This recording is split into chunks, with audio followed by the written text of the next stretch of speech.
챕터 1. 불이 번지던 그 순간. 새벽 4시 산등성이를 핫던 불길이 골짜기로 방향을 튼다. 고은채는 모니터 속 열화상 화면을 응시한다. 붉은 점들이 띠를 이루며 아래로 흘러내린다. 드론의 고도는 120m, 풍속은 초속 7m. 안정권이다. 그런데 왼쪽 하단의 센서 값이 흔들린다. 메인 회전축 센서 이상. 보고 완료. 은채는 10분 전에 이미 징후를 보고했다. 지휘차로부터 돌아온 답은 유지 비행이었다. 드론은 불길의 진행 방향을 추적하는 유일한 눈이었고 교체기는 아직 이륙 준비 중이었다. 그 순간 주머니 속 휴대폰이 떨린다. 언니 아빠가. 동생의 목소리가 끊긴다. 배경으로 구급차 사이렌이 울린다. 심장이 내려앉는다. 손가락이 화면 위에서 얼어붙는다. 복귀할 것인가, 체류할 것인가. 모니터 오른쪽 구석, 기상 예측 알고리즘이 빨간 경고를 띄운다.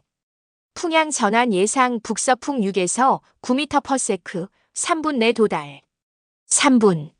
은채는 그 3분 동안 아무것도 하지 않은 게 아니었다. 센서 재보정을 시도했고, 지휘차에 2번 더 호출했고, 드론의 고도를 낮춰 신호 안정성을 확인했다. 그러나 손은 휴대폰을 쥐고 있었고 귓속에는 동생의 울음이 메아리 쳤다. 시선은 모니터와 전화 사이를 오갔고 판단은 유예됐다. 그리고 불길은 마을로 내려앉았다. 헬기가 도착했을 때는 이미 5채가 타고 있었다. 물길이 끊긴 골목에서 한 청년이 쓰러졌고 구조대가 그를 들것에 싣는 모습이 생중계됐다. 방송 트럭의 마이크가 은채의 이름을 정확히 발음했다. 고은채 드론 조종사 현장 판단 지연 논란. 책임이라는 단어가 철판처럼 그녀의 어깨 위로 떨어졌다. 은채는 모니터 앞에 그대로 앉아 있었다. 드론은 여전히 떠 있었고 불길은 여전히 타오르고 있었다. 하지만 그녀가 봐야 할 것은 더 이상 화면 속에 없었다. 세상은 완벽한 판단을 요구했지만 그녀에겐 3분이라는 시간과 2개의 선택지만이 주어졌다. 그리고 그 사이 어딘가에서 불은 이미 길을 정해버렸다. 챕터 2. 등대의 문을 여는 손. 해안 등대는 화재 이후 임시 대피소가 됐다. 윤혜솔은 녹슨 철문을 밀어 열고 안으로 들어선다. 습기 찬 공기와 오래된 기름 냄새. 그녀는 굳은 손으로 담요 꾸러미를 들어 올린다. 누군가는 이곳에서 밤을 보낼 것이다. 누군가는 잃어버린 집 대신 이 차가운 벽을 기댈 것이다. 아들의 휴대폰은 사흘째 알림이 멈춰 있다. 이름을 부르면 바람만 대답한다. 장례는 짧았다. 조문객들은 뜻밖의 일이라는 말로 위로를 대신했고 해솔은 고개만 끄덕였다. 뜻밖이라는 말은 아무도 책임지지 않겠다는 뜻이었다. 등대 계단 아래에서 발소리가 들린다. 고은채가 올라온다. 해솔은 등을 돌린다. 여긴 피난처고 넌 풍속계야. 차갑지. 은채는 가방에서 USB를 꺼낸다. 드론 블랙박스 로그입니다. 그때 센서가 죽어가고 있었어요. 보고도 했고요. 해솔은 USB를 받지 않는다. 그저 바라볼 뿐이다. 타임스탬프가 찍힌 숫자들, 오류 코드, 통신 기록. 객관적 증거. 하지만 아들은 돌아오지 않는다. 그래도 3분. 해솔의 목소리가 갈라진다. 은채는 고개를 끄덕인다. 변명은 불을 키운다. 그녀는 USB를 탁자 위에 놓고 말한다. 사실만 들여놓겠습니다. 그날 밤 등대의 불빛은 꺼져 있었다. 예산 부족으로 자동화가 미뤄진 탓이었다. 해솔은 랜턴 하나를 들고 북쪽 절벽으로 사람들을 이끌었다. 연기가 골목을 메웠을 때 그녀는 휘파람을 불어 방향을 알렸다. 휠체어를 탄 노인을 업고 아이의 손을 잡고 비탈길을 올랐다. 불빛이 흔들릴 때마다 사람들은 그 방향으로 발을 옮겼다. 등대 꼭대기 2사람은 나란히 바다를 본다. 은채가 먼저 입을 연다. 센서가 고장나는 동안 전개인 전화를 받았어요. 아버지가 쓰러지셨다는. 해솔이 고개를 돌린다. 그래서 선택하지 못했습니다. 둘 다 붙잡으려다 둘 다 놓쳤어요. 침묵이 흐른다. 파도 소리만 등대를 채운다. 해솔은 천천히 입을 연다. 내 아들은 소방 지원 봉사자였어요. 그날도 골목에서 염소를 풀어주다 늦었대요. 누가 책임질 건 아니죠. 근데 누군가는 기억해야 해요. 은채는 블랙박스 로그를 다시 꺼낸다. 해솔은 이번엔 받는다. 두 사람의 숨이 같은 박자를 찾기 시작한다. 완벽한 이해는 아니지만 계속 말할 수 있다는 것. 그것만으로 등대는 다시 불을 켤 준비를 한다. 챕터 3 바람의 진술서. 은채는 등대 2층에 노트북을 펼친다. 화면에는 4개의 창이 떠 있다. 장비 결함 보고서, 지휘 통신 녹취록, 현장 동선지도, 기상 레이더 원자료. 그녀는 이것을 바람의 진술서라고 부르기로 했다. 4시 12분 센서 이상 징후 최초 보고. 4시 19분 지휘차 유지 비행 지시. 4시 23분 풍향 전환 예측 경고. 4시 26분 개인 전화 수신. 4시 29분 불길 마을 진입. 숫자는 거짓말을 하지 않는다. 하지만 숫자만으로는 온도가 느껴지지 않는다. 은채는 브리핑 기록을 뒤진다. 유지 비행이 회의록에는 대기로 기록되어 있다. 의미가 다르다. 유지는 능동적 판단, 대기는 지시 대기. 단어 하나가 책임의 무게를 옮긴다. 헬기 회차 기록도 뒤진다. 교체 드론은 이륙 준비 완료 상태였지만 헬기 착륙 지연으로 투입이 12분 늦어졌다. 왜 늦었나? 연료 보급 순서 조정. 왜 조정했나? VIP 시찰 일정과 겹쳤다. 해솔이 계단을 올라온다. 손에는 두꺼운 파일이 들려있다. 마을 사람들 증언이요. 파일을 펼친다. 휠체어를 밀던 소년의 진술서. 연기가 보였는데 어디로 가야 할지 몰랐어요. 누나가 휘파람 소리 따라가래서 갔어요. 염소를 풀어놓고 울던 노인의 증언. 집은 타도 돼. 얘는 살려야지. 바다로 뛰어들려던 어머니의 기록. 아이가 내 팔을 붙잡았어요. 그래서 돌아왔어요. 은채는 타임라인에 증언들을 덧붙인다. 4시 31분 해솔이 랜턴 들고 북쪽 절벽으로 피난 유도. 4시 45분 소방 지원 봉사자 윤지호 골목에서 동물 구조 중 연기 흡입. 4시 40분 구조대 도착. 진실은 한쪽 편의 무죄가 아니네요. 해솔이 화면을 본다. 각자의 무게를 보태는 일이군요. 둘은 밤새 문서를 완성한다. 시스템의 허점, 개인의 한계, 예측 불가능한 변수들. 모든 것을 담는다. 숨기지 않는다. 기자회견 날 은채는 단상에 선다. 플래시가 터진다. 그녀는 준비한 원고를 펼친다. 4시 26분부터 4시 29분까지 3분간의 판단 지연에 대한 책임은 저에게 있습니다. 웅성임이 커진다. 다만 이 3분은 고립된 시간이 아닙니다. 은채는 타임라인을 스크린에 띄운다. 보고 묵살 시간, 용어 왜곡, 헬기 지연, VIP 일정. 그리고 마을 사람들의 증언. 구조자들의 기록. 누군가 욕을 한다. 누군가 운다. 누군가 고개를 숙인다. 해솔은 방청석 뒤쪽에 서 있다. 은채와 눈이 마주친다. 해솔이 고개를 끄덕인다. 바람 장미도 사람의 마음도 단일 방향으로 그려지지 않는다. 다만 그릴 수 있다는 것. 그것만으로 다음 바람을 예측할 수 있다.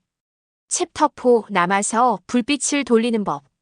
징계 결과가 이메일로 도착한다. 6개월 직무 정지 및 타 지역 전출 권고. 은채는 화면을 오래 바라본다. 떠나면 편하다. 새로운 곳에서 다시 시작할 수 있다. 아무도 그녀의 얼굴을 알아보지 못하는 곳. 등대에서 해솔이 기다리고 있다. 은채가 징계 통보서를 내밀자 해솔은 한참을 읽다가 말한다. 떠나면 내가 도망간 이야기가 완성된다. 남으면 뭐가 달라지는데요? 이야기의 끝을 내가 쓸 수 있어. 해솔은 등대 꼭대기로 올라간다.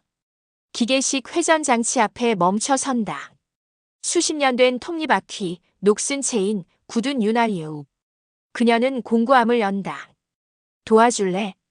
둘은 며칠에 걸쳐 장치를 분해한다. 각 부품을 닫고 새 윤활유를 바르고 헐거운 볼트를 조인다.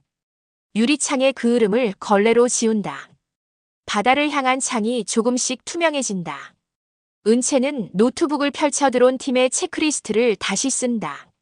체류 판단 180초 프로토콜 센서 이상 시 즉시 복귀 예외 없음. 결함 보고 자동 알람 지휘부 3단계 동시 통보 시스템. 지휘 로그 실시간 공개 모든 지시사항 타임스탬프 기록. 해솔이 화면을 들여다본다. 180초면 3분 이내. 네. 그 시간 안에 결정하거나 포기하거나. 둘 다 붙잡으려고 하지 말고. 네. 명확하게. 첫 시범 운영날 마을 주민회의가 열린다. 은채는 새 프로토콜을 설명한다. 반응은 엇갈린다. 누군가 손을 든다. 그래서 우리가 뭘 믿어야 하는데? 해솔이 자리에서 일어난다. 이 등대 장치는 사람이 돌립니다. 자동화 예산은 내년으로 미뤄졌어요. 그러니까 사람을 남겨야 합니다. 누가 남는데? 저요. 그리고 해솔이 은채를 본다. 은채가 고개를 끄덕인다. 저도 남겠습니다. 박수와 야유가 섞여 퍼진다. 하지만 박수의 길이가 조금 더 길다. 한 노인이 질문한다. 등대 불빛은 어디를 비추는 거요? 해솔이 창밖을 가리킨다. 사람이 있는 쪽으로요. 회의가 끝나고 두 사람은 등대 계단에 나란히 앉는다. 해솔이 녹슨 체인을 손에 쥔다. 이거 돌리려면 두 사람이 필요해. 그럼 둘이 돌리면 되죠. 무겁던데. 그래도 돌아가잖아요. 바다 위로 저녁 햇살이 기운다. 등대는 아직 불을 켜지 않았지만 두 사람의 손은 이미 손잡이에 닿아 있다. 도망이 아니라 체류를. 완벽이 아니라 지속을. 그것이 불빛을 돌리는 법이다. 챕터 5 귀환 대신 체류. 다시 불이 났다. 오후 2시 과수원 뒤편에서 연기가 오른다. 바람은 남동풍 초속 5m. 은채의 드론이 이륙한다. 고도 80m 열화상 카메라가 불씨의 위치를 잡는다. 센서 정상, 통신 정상, 배터리 87%. 등대 꼭대기에서 해솔이 망원경을 든다. 연기 방향을 확인하고 무전기를 켠다. 마을 동쪽 바람 남동. 대피 방향 서쪽 해안. 은채의 드론이 낮게 깔린다. 불길의 진행 속도를 추적한다. 지휘차에서 호출이 온다. 센서 온도 상승. 복귀 권고. 은채는 모니터를 본다. 회전축 온도 68도. 안전 기준은 75도. 아직 여유가 있다. 하지만 프로토콜은 명확하다. 180초 안에 결정하라. 복귀할 것인가, 체류할 것인가. 체류. 은채는 스로틀을 미세 조정한다. 고도를 5m 낮춰 열기를 피한다. 열점이 두 갈래로 분리되는 것이 보인다. 한쪽은 과수원, 한쪽은 주택가 방향. 열점 분리 확인. 살수차 유도 필요. 지휘차가 좌표를 받는다. 3분 후 살수차가 주택가 쪽 열점에 도착한다. 물줄기가 불길을 끊는다. 등대에서 해솔이 회전 장치를 돌린다. 톱니바퀴가 무겁게 돌아간다. 불빛이 마을 가장자리를 훑는다. 대피하는 사람들의 그림자가 불빛 속에서 움직인다. 서쪽 해안 도착 인원 37명. 추가 확인 중. 무전기 너머로 해솔의 목소리가 들린다. 은채는 드론을 천천히 선회시킨다. 과수원 쪽 불길이 약해진다. 바람이 바뀌고 있다. 남동에서 동풍으로. 풍향 전환. 동풍 4m. 드론 배터리 52%. 센서 온도 72도. 은채는 고도를 다시 조정한다. 15분 더. 교체 드론이 이륙할 시간을 벌어야 한다. 2호기 이륙 준비 완료. 1호기 체류 지속. 어느새 새벽이다. 불길이 멈춘 자리에서 연기만 피어오른다. 은채는 드론을 착륙시킨다. 배터리 23%, 센서 온도 74도. 한계 직전이었다. 등대 앞에서 해솔이 기다리고 있다. 두 사람은 말없이 바다를 본다. 해솔이 먼저 입을 연다. 그날의 3분이 오늘의 3분을 데려왔네. 은채가 고개를 든다. 남아서 돌리는 법을 배웠어요. 아직도 무섭지? 무섭죠. 근데 이젠 알아요. 무서워도 돌릴 수 있다는 거. 도시는 여전히 완벽을 요구할 것이다. 언론은 또다시 숫자를 따질 것이다. 하지만 등대와 드론은 오늘의 좌표를 알고 있다. 불은 지나가고 남겨진 사람들은 서로의 방향이 된다. 해솔이 등대 문을 연다. 들어와. 차 끓일게. 감사합니다. 고맙긴. 내가 남았잖아. 귀환 대신 체류를 선택하는 용기가 지도를 바꾼다. 완벽한 시스템은 없지만 계속 돌아가는 등대는 있다. 그리고 그 불빛 아래 사람들은 길을 찾는다.